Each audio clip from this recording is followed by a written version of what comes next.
Là, on a un couple où l'argent, pardon, est au cœur de votre relation. En fait, vous avez tous les deux un côté très matérialiste. Euh, vous partez de rien et vous avez envie de bâtir un empire. Et vous, clairement, vous aimez l'argent, vous avez envie de plus, de voyager, d'avoir une certaine liberté, de pouvoir avoir une liberté financière, une liberté géographique, de pouvoir vous acheter tout ce dont vous avez toujours rêvé, de pouvoir dépasser vos limites et, euh, et vous épanouir sur différents plans. Et pour vous, pour être heureux dans les différents plans et les différentes sphères de votre vie, vous avez besoin de miser essentiellement sur la sphère financière et quitte à faire des sacrifices, même dans votre couple aujourd'hui, pour pouvoir être mieux demain, c'est ce que vous mettez la priorité sur l'argent. Et en fait, c'est même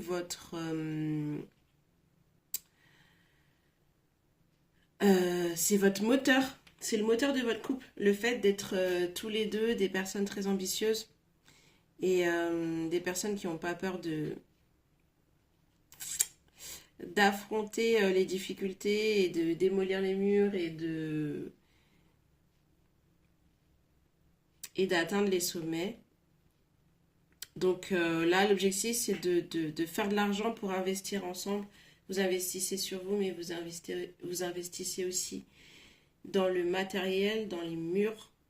Et parce que vous savez quelle est la clé à la fin de cette histoire.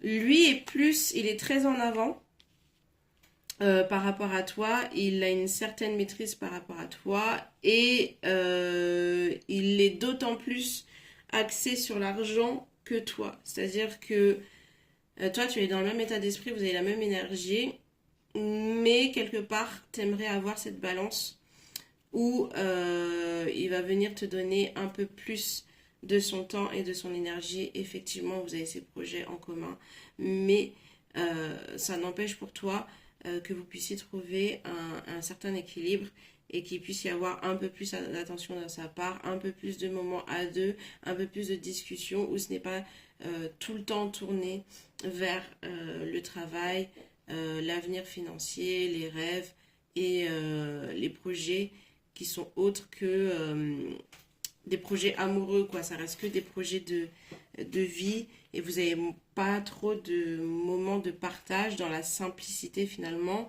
dans l'authenticité et des moments de qualité, on va dire. À chaque fois, tout revient toujours au projet financier. Ce qui fait que toi, ça te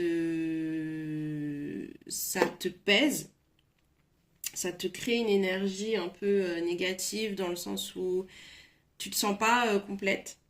Et là, en fait, ce qu'on te dit, c'est on te conseille d'aller, au lieu de te renfermer sur toi, d'aller t'ouvrir à d'autres personnes, à ton entourage, et de compenser ce manque avec d'autres personnes. N'attends pas que lui compense ce manque-là. De toutes les manières, là, il est trop focus, il est trop dans son énergie masculine. Et quoi que tu en dises, en fait, lui, il va le prendre comme une attaque et comme mais elle voit pas ce que je fais pour elle et pour nous et ne pense pas qu'il t'en voudra du fait que toi justement tu lâches un peu du mou et que tu t'occupes plus de toi, plus de ton énergie, que tu te focalises un peu plus sur ton entourage, tes amis qui sont d'ailleurs pas réellement tes amis parce qu'il y a beaucoup de jalousie autour de toi, mais c'est quand même des personnes qui peuvent te donner de quoi te ressourcer et te donner ce dont tu as besoin actuellement. Tu ne le retrouveras pas auprès de lui. Donc, va vers ces personnes qui te donnent cette énergie qui est positive et qui te donne un élan et qui te fait rire et qui te donne des crampes au ventre tellement t'en rigoles. va faire des choses que tu aimes aussi, une toute petite partie en solo, mais ne mise plus sur lui, en tout cas, à ce niveau-là. Et surtout, n'étale pas, on va te demander, en fait, où tu en es, comment ça avance, ne t'étale pas sur le sujet, sois très vague et dis les bases, mais ne dis pas tout en profondeur et n'exprime pas toute ta réussite, tu vois. Fais attention, sélectionne bien les personnes avec qui tu vas passer du temps là. Euh, Voilà, et ta prison, elle est mentale. Va vers les autres. Ouvre-toi, ouvre ton cercle social pour retrouver ton équilibre. Tu l'as, mais tu les as mis de côté. C'était une bonne chose pour préparer tes projets parce que tu peux pas être partout à la fois. Mais là, tu as besoin de ça. Tu as besoin de retrouver un petit peu, de te reconnecter à l'extérieur pour pouvoir revenir plus sainement dans ton couple. Et sache que lui ne t'en voudra pas et il le verra pas comme une faiblesse de ton côté. Quoi qu'il arrive, vous êtes un couple solide qui vous êtes en train de bâtir sur du long terme. Vous avez un avenir heureux qui vous attend, quelque chose de profond. Il y aura beaucoup de soutien, vous allez vieillir ensemble. Il sera toujours ton épaule. Et vraiment, là, il se bat pour ça. Il se bat pour un foyer heureux, pour, pour un épanouissement, mais dans la durée. Et pour assurer votre descendance. Et sa vision, elle est à long terme. Mais pour lui, c'est juste que il peut pas y arriver sans cet aspect matériel. Et c'est tout d'abord un objectif personnel, mais qui en découle ensuite sur un objectif de couple pour ensuite en faire un objectif de foyer. Et même si tu vas me dire, bah en fait, tous les hommes fonctionnent comme ça, ils se positionnent pas tant qu'ils sont pas bien financièrement, bah moi je suis pas d'accord. C'est pas le cas. Il y a plusieurs types de profils d'hommes et tous les hommes ne sont pas aussi ambitieux et tous les hommes surtout ne font pas les deux. Très souvent, ce type de profil d'homme qui est très axé sur ses objectifs financiers et bâtir son empire, très souvent, il ne mélange pas avec une femme. Enfin, il va mélanger, mais avec des histoires courtes, tu vois, sans lendemain, où il sait très bien que c'est pas la femme de sa vie. Et il va pas mettre son énergie dans une femme qu'il sait qu'il peut bâtir avec elle. Il va mettre son énergie dans des choses qui ne durent pas, qui lui demandent aucune énergie et aucun effort mental. Tu vois ce que je veux dire? Pas de charge mentale, en fait. Parce qu'il ne va pas se rajouter une charge mentale supplémentaire, étant donné que l'aspect financier est déjà une charge mentale importante. Donc, lui, par contre, il a fait le parti pris de faire les deux. Il est tombé sur toi. Tu corresponds exactement à ce qu'il veut. Il sait que c'est toi. Mais c'est compliqué de gérer les deux, ce que ça demande en termes d'énergie et de charge mentale. Pour l'instant. Donc c'est normal aussi, toi, en position de femme, que tu te sentes euh, dans un certain manque de temps en temps et pas totalement complète. Mais sache que, en tout cas, son focus, c'est toi. Donc tout ça, il le fait pour lui, mais il le fait pour vous aussi. Tu vois, pour votre liberté, pour avoir la liberté de partir en vacances quand vous le souhaitez. Donc voilà. Sache aussi que là, il est en train de... Alors, il signe quelque chose. Alors, je sais pas si tu es au courant ou pas, mais il est sur la signature de quelque chose, d'un contrat, d'un projet, ou soit c'est quelque chose dans l'immobilier, et il passe chez le notaire.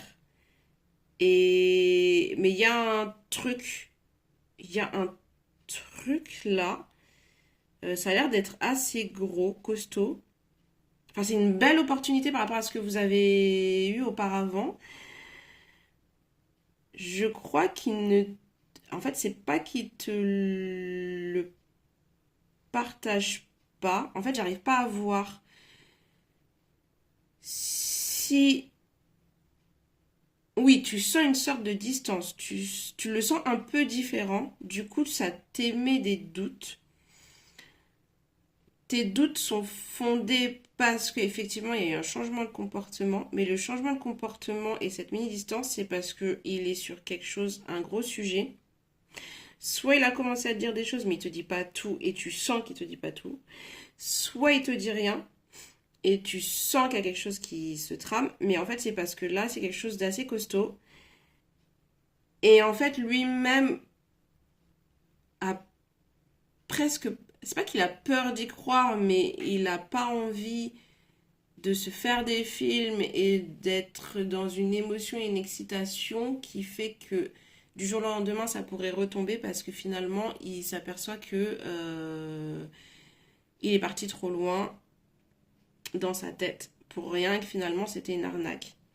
Donc pour l'instant, il préserve ce truc et tant que ce ne sera pas acté, définitif, signé et emballé, c'est pesé.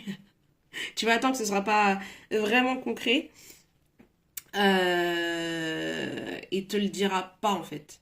Mais c'est pour te protéger aussi. C'est pour que tu n'aies pas aussi cette ascension, enfin cet ascenseur émotionnel, pardon. Et, euh, et voilà, c'est stratégique de sa part. Donc sois confiante. Tes doutes, c'est pas ce que tu crois. Recentre-toi sur toi et profite des personnes autour de toi tout en sachant sélectionner. Ne parle pas de ta réussite. Sois vague dans ce que tu vas dire. Du moins précise sur les petites choses, mais vague sur les choses qui te mettent un peu trop en avant ou en valeur. Et sache que c'est pour le meilleur et qu'il y a quelque chose à la clé là qui arrive. Donc ça lui fera du bien aussi de te retrouver dans ton énergie très peps, tu vois. Très peps, très joyeuse, tout ça. Moins... Enfin, une énergie plus féminine, moins dans le... j'y vais...